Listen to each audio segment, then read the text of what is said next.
Nagpapasalamat po kay kapatid na Ellie at siya po yung nagturo sa akin kung paano maging mabuti sa simula po nung 2018, August 15, nung po ako nakarinig ng salita niya. Nagbago po ako, marami po ako nabago sa sarili ko.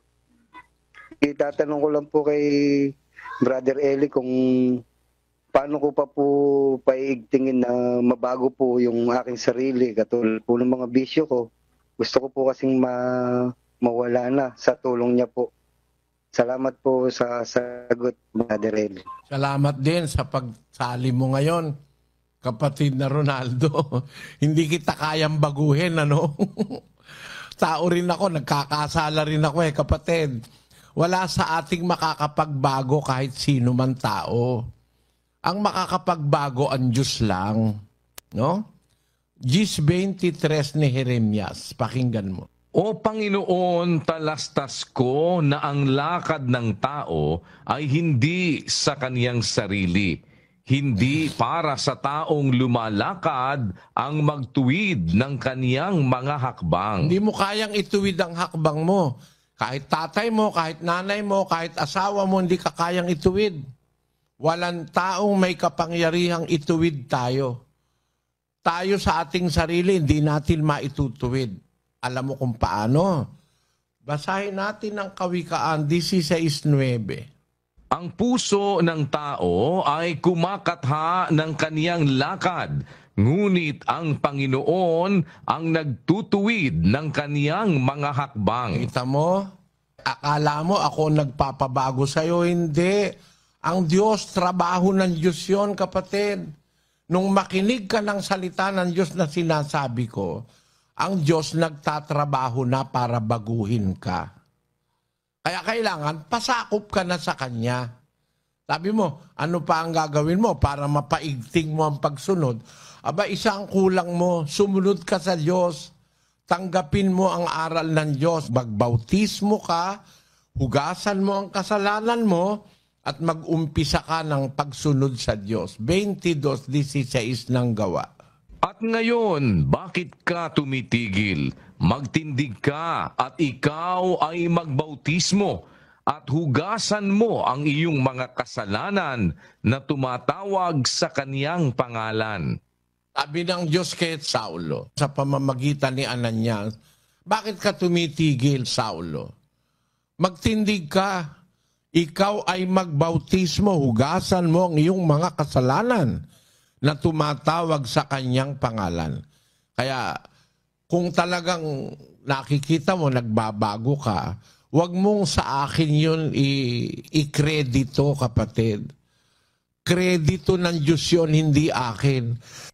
Binasa ko lang naman yun kanyang salita Nung marinig mo yung salita, kung sumasampalataya ka, mag-uumpisa ng magtrabaho ang Diyos sa'yo.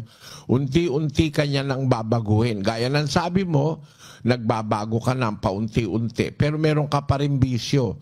Para maalis lahat yun, magbautismo ka, mahuhugasan pati bisyo mo, mawawala yan.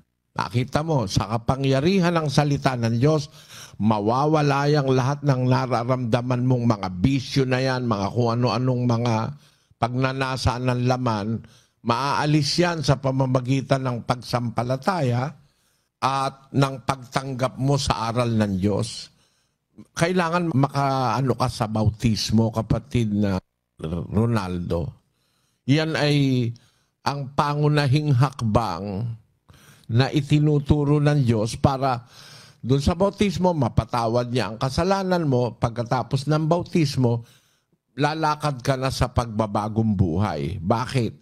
Sa bautismo, bibigyan ka ng Diyos ng Espiritu na makakatulong sa'yo sa mga kahinaan ng laman. Yung mga bisyo, yung mga kung ano-anong kasalanan, kailangan mo dyan ang tulong ng Espiritu ng Diyos. 26:41 ng Mateo. Pakinggan mo, Kayo'y mangagpuyat at magsipanalangin upang huwag kayong magsipasok sa tukso. Ang espiritu sa katotohanan ay nakahanda, datapwat mahina ang laman. Ang espiritu nakahanda para tumulong. Mahina kasi ang ating laman. Kailangan lang, para tumaggap ka ng espiritu na makakatulong mo sa kahinaan ng laman, kailangan mabautismuhan ka muna. 2:38 ng gawa. Pakinggan mo.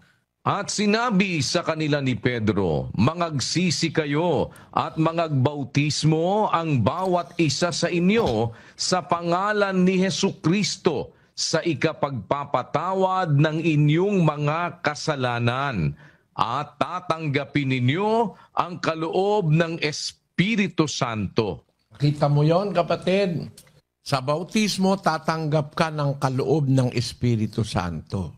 Yung ating pagkatao na mahina ang laman, bibigyan ka ng Diyos ng Espiritong kaloob para makatulong mo sa kahinaan ng laman.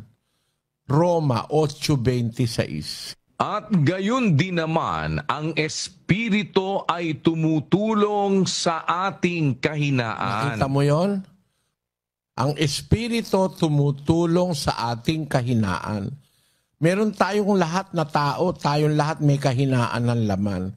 Para ka lang manalo, magwagi, laban sa kahinaan ng laman mo, sa mga bisyo mo, sa mga kasalanan mo, kailangan mo ang tulong ng Espiritu Santo. Yung tulong na yon, ibinibigay yon sa bautismo.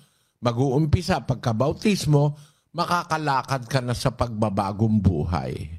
Sa 6:4 ng Roma. Tayo nga'y nangalibing nakalakip niya sa pamamagitan ng bautismo sa kamatayan, na kung paanong si Kristo ay nabuhay na maguli sa mga patay sa pamamagitan ng kaluwalhatian ng Ama, ay gayon din naman tayo'y makalalakad sa panibagong buhay. Pagkatapos ng bautismo, gaya lang ni Kristo, namatay, nabuhay na maguli sa ikatlong araw, yung nabautismuhan, pagkatapos ng bautismo, parang nabuhay ka uli gaya ni Kristo at makakalakad na sa pagbabagong buhay. Naunawaan mo, kapatid na Ronaldo? Opo, naunawaan ko po. Kaya wag mong patagalin, kapatid. Pag-aralan mo, makinig ka ng doktrina, yung mga tutuparin mo sa loob ng iglesia ng Diyos na itinuro ni Kristo, yung mga batas, yung mga palatuntunan ng pagiging mabuting tao, mabuting Kristiyano, mabuting ama, mabuting asawa, mabuting anak, mabuting kapitbahay. Lahat ng yon, pag napag-aralan mo, narinig mo, tinanggap mo, magpabautismo ka. At doon mo mararanasan yung kumpletong pagbabago sa buhay mo. Yan, no? Marami na akong pruweba kaya lang uubusin natin ng oras pagka marami na akong nakitang mga tao, napakarami na, hindi ko na natatandaan silang lahat. Hindi sila nagbago sa panahong nakaraan, hindi na pabago ng kulungan, hindi na pabago ng batas ng tao.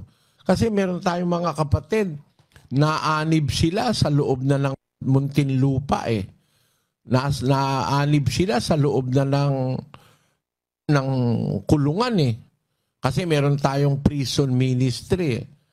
Mga tao silang dating miyembro ng iba-ibang iglesia pero nandun sa kulungan. Mga kung ano-anong pinaggagawang kalukuhan. Nung mangaral kami sa kulungan, sabi nung isang sa maximum ba yun, ng Muntinlupa, sabi niya, alam mo, Brother Lee, ang magulang ko namatay, masama ang loob. Ba't ka ako? Kasi hindi nila ako napagbago, di nila ako maawat sa bisyo. Ang asawa ko, di rin ako maawat sa bisyo. Kaya nalulungi ka ako sa droga. Ngayon, andito, nakulong ako. Nung makulong siya, nakapakinig siya ng aral sa loob ng kulungan. Nataon naman, nung nakikinig siya ng aral, meron na siyang balak na magbagong buhay. Lumabas yung hatol sa kanya na mahigit na 2 yata.